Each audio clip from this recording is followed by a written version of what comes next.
ये कहानी है एक खूबसूरत से जंगल की जहाँ बहुत सी चूंटियाँ इकट्ठे रहती थीं। इन चूंटियों के बहुत बड़े बड़े घर थे और ये हंसी खुशी ज़िंदगी गुजार रही थीं। एक दिन सब चूंटियों को उनके लीडर ने बुलाया और उन्हें बताया कि सर्दियों का आगाज़ हो चुका है।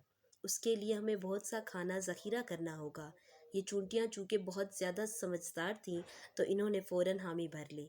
इन सब चूंटियों को मुख्तलिफ़ काम दिए गए। ये सब चूंटियाँ अपने अपने घरों से निकली और अपना अपना काम सरअंजाम देने लगी।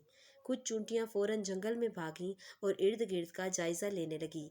उन्हें कोई भी चीज़ काम की लगती वो फौरन उसे उठाकर घर ले आती। कुछ चूंटियां नदी के पास गईं ताकि खाना ला सकें। कुछ चूंटियों को फौरन ही खाना मिल गया तो वो हंसी खुशी वो खाना उठाकर घर ले आईं। एक चूंटी जिसने बहुत सारा खाना इकट्ठा कर लिया था, वो उस खाने को खुद अकेले ना उठा सकती थी, तो उसने ज़ोर ज़ोर से अपने दोस्तों को बुलाना शुरू किया। उसके दोस्तों ने जैसे ही आवाज़ें सुनी वो अपने घर से निकले और उसकी मदद करने लगे।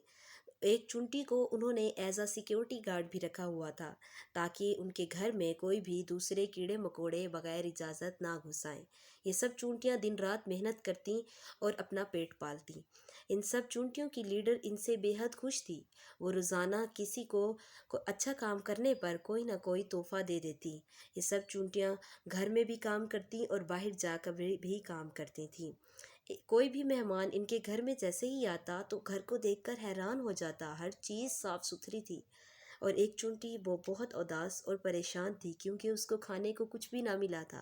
वो जैसे ही घर लौटी तो उसके दोस्त अपना लाया हुआ खाना उसके पास लेकर आए और उसको देने लगे। वो हंसी खुशी खाने लगी। अगले दिन जैसे ही धूप निकली ये सब चूंटी अपने घरों से बाहर निकल आईं और धूप लगवाने लगे।